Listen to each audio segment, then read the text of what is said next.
আমাদের সাথে এই মুহূর্তে যুক্ত আছেন আবু আলম শহীদ। বিস্তারিত বলতে এই যে ঘটনা প্রেক্ষিতে সচিবালয়ে যে ঘটনাটি হয়েছে, ছাত্রদের দাবি দাবা এসব বিষয়ে সাবেক সচিব আবু আলম শহীদ খান আমাদের সাথে যুক্ত হয়েছে। আপনাকে স্বাগত আমাদের ডিবিসি স্টুডিওতে। যে বিষয়টি আসলে আপনার কাছে প্রথমে যে প্রশ্নটি রাখতে চান, আপনি সচিবালয়ে দায়িত্ব পালন করেছেন সচিব হিসেবে। আজকে যে ঘটনাটি ঘটলো, সচিবালয় এইচএসসি পরীক্ষার্থীরা সেখানে গিয়ে যে বিক্ষোভটি করলো, তাতে ক্ষোভ দেখালো এবং তার প্রেক্ষিতে কিন্তু একজন সিনিয়র সচিবকে প্রত্যাহার করা হলো। আসলে প্রত্যাহারই কি সমাধান এই ধরনের ক্ষোভ নিরসনে? কখনোই সমাধান না। কারণ আপনি কাউকে প্রত্যাহার করবেন, সেই জায়গাতে আরেকজন কাজ করবে। সমাধান হচ্ছে যে আপনি যে সমস্যাটা হয়েছে সেই সমস্যাটাকে আলোচনা করে সমস্যার নিষ্পত্তি করা। এখন ব্যক্তিগতভাবে একজন সিনিয়র সচিব কোনো একটা বিষয়ের জন্য দায়ী কিনা এটা নির্ধারণ করা খুব কঠিন। এই যে পরীক্ষার্থীদের যে ব্যাপারটা, সেটা তো বিভিন্ন পর্যায়ে কাজ করা হয়। সেখানে বোর্ড আছে, আমাদের ডিগ্রি অফিস আছে, কলেজগুলো আছে, তারপরে এটা শিক্ষা মন্ত্রণালয়ে যায়। সুতরাং শিক্ষা মন্ত্রণালয়ের সচিবকে প্রত্যাহার করলেই সমস্যার সমাধান হবে কিনা আমি জানি না, বাট খুব প্রাথমিকভাবে খুব প্রশমিত হতে পারে। এইটা যিনি প্রত্যাহার হয়েছেন তার যদি কোনো দায়ী না থাকেন তিনি, তার জন্য তো এটা অপমানজনক। এই বিষয়গুলো আমাদেরকে ওইভাবে চিন্তা করতে হবে যে হঠাৎ করে কোনো সিদ্ধান্ত নেওয়াটা ঠিক হবে না।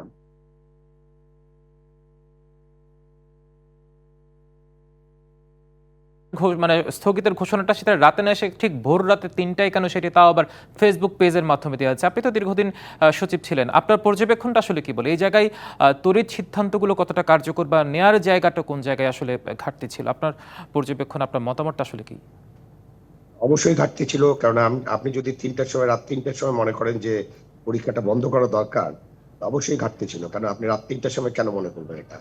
আপনি দিনের বেলা ঘটনা ঘটেছে এবং এটা খুবই মর্মান্তিক একটা দুর্ঘটনা, এবং এই দুর্ঘটনার ফলে অনেক শিশুর প্রাণ গিয়েছে, এবং সেই কলেজটি তো এই পরীক্ষার অন্তর্ভুক্ত ছিল। তো সুতরাং আপনি তো তখনই আলাপ আলোচনা করা দরকার ছিল একটা লেভেলে, যে আমরা কি করব, আমাদের পরীক্ষার বিষয়টাকে আমরা কিভাবে দেখবো। যেহেতু আপনি জাতীয় শোক দিবস ঘোষণা করেছেন, তো এটা আমাদের মনে হয় যে যে কোঅর্ডিনেশন, সেই কোঅর্ডিনেশনের ঘাটতি ছিল সেখানে। সচিব আমলারা অবশ্যই দায়ী। আমাদের যে রাজনৈতিক নেতৃত্ব এখন আছে, যারা উপদেষ্টার দায়িত্বে কেউ না কেউ আছেন, তাদেরকেও তো দায়িত্বটা নিতে হবে। কারণ আপনি তো একটা দেশে যখন কোনো সিদ্ধান্ত হবে, এগুলো হলো মেজর সিদ্ধান্ত। এইসব সিদ্ধান্তের ক্ষেত্রে উপদেষ্টা পরিষদের একটা রোল থাকে। এখানে বড় যারা প্রধান উপদেষ্টা তাদের রোল থাকে।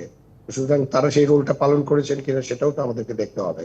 এক কথায় এটা একটা জগা খিচুড়ির মতো হয়ে গেছে যে আপনি এত দেরিতে এই অ্যানাউন্সমেন্টটা করলেন। হ্যাঁ, অবশ্যই এটা ভ্রান্তি সৃষ্টি করেছে এবং এটা ঠিক হয়নি, এবং এটা আগেই নেওয়া উচিত ছিল। ওই দিন রাতের বেলা না হয় এদিন বিকালের মধ্যে বা দুপুরের মধ্যেও সিদ্ধান্তটা নেওয়া যেতে পারতো। আমি মনে করি যে এখানে সিদ্ধান্ত গ্রহণে বিলম্ব হয়েছে এবং সিদ্ধান্ত গ্রহণ প্রক্রিয়া ঠিক হয়নি। নিশ্চয়ই এই সিদ্ধান্ত গ্রহণে ঠিক হয়নি, আপনি আপনার মতামত তুলেছেন। কিন্তু আরেকটি বিষয় যেটা আমি আপনার প্রশ্নের সাথে যুক্ত করতে চাই, সেটি হচ্ছে এই যে মধ্যরাতের সিদ্ধান্ত এবং তার পরিপ্রেক্ষিতে, ছাত্র দাবির প্রেক্ষিতে সিনিয়র সচিবকে প্রত্যাহার করা হয়েছে, যেটা আমরা দেখলাম। কিন্তু মৌলিক জায়গায় আসলে যে সংস্কারগুলোর কথা আমরা বলছি, সংস্কারের কথা আমরা বলছি, এবং সেই জায়গায় আসলে কতটুকু হচ্ছে বলে আপনি মনে করেন? না, মৌলিক সংস্কার তো এখনো আমরা তেমন কিছু দেখতে পারিনি। আপনি শিক্ষা নিয়ে যদি আলাপ করি, আমরা শিক্ষা ক্ষেত্রে তো কোনো সংস্কার নিয়ে আলোচনাই হচ্ছে না। শিক্ষার জন্য কোনো সংস্কার কমিশনও করা হয়নি। একটা স্থায়ী কমিশন করা যেতে পারে শিক্ষার ব্যাপারে, স্বাস্থ্যের ব্যাপারে, লোকাল গভর্নমেন্টের ব্যাপারে স্থায়ী কমিশন গুলো করা যেতে পারে। বাট মৌলিক পরিবর্তন বা মৌলিক যে সংস্কার, এগুলো কিন্তু কিছু হয়নি। আমরা আগের মতোই চলছি, আগের মতোই সবকিছু করার চেষ্টা করছি। আমাদের একটা ছকের মধ্যেই আছি। ছকটা তো মানে পরিবর্তন আনিনি। যেমন ধরেন যে এরকম একটা বিমান দুর্ঘটনা তো গুজরাটে হয়েছিল, আহমেদাবাদে। তো তখন এই যে দুর্ঘটনার পরে আপনাদের খুব অল্প সময়ের মধ্যে কতজন হতাহত হয়েছে, তারা কোথায় আছে, সবকিছু পরিষ্কার করতে পেরেছে সেখানকার সরকার। আর আমাদের এখানে আমরা এখন হতাহতের সংখ্যা নিয়ে আমরা বিব্রত আছি। ওই আমাদের উপদেষ্টারা আটকে আছেন এক জায়গায়।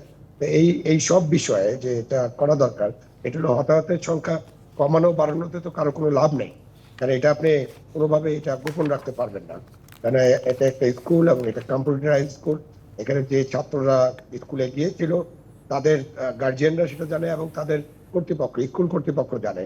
সুতরাং কেউ কেউ যদি নিখোঁজ থাকেন, তাহলে তো সেটার ইয়ে দিতে হবে যে আপনার এই কয়েকজনকে আমরা এখনো খুঁজে পাচ্ছি না। তো এই যে বিষয়গুলো, এই বিষয়গুলোকে ভালোভাবে পরিচালনা করা, এবং এই বিষয়গুলোর ব্যাপারে আপনি একটা সেন্টিমেন্টের বিষয়, সেখানে যখন এই বিষয়গুলো নিয়ে আপনি ঠিক মতো স্বচ্ছ থাকেন না, ঠিক মতো কাজ করেন না, ঠিক মতো তথ্য তুলে ধরেন না, তথ্য বিভ্রান্তি হয়, তখন কিন্তু নানান সমস্যা সৃষ্টি হয়। এই সমস্যাটা সৃষ্টি না হওয়াটাই সমীচীন ছিল। আমরা সবাই এখন শোকের মধ্যে আছি, এবং এটা তো বিরাট একটা দুর্ঘটনা। এই দুর্ঘটনা নিয়ে অনেক আলোচনা হবে, কিন্তু যারা ক্ষতিগ্রস্ত হয়েছেন, যাদের সন্তান নিহত হয়েছে, যারা নিহত হয়েছেন, তাদের ক্ষতি তো পূরণ হবার নয়, সেটা আমাদেরকে মনে মনে রাখতে হবে।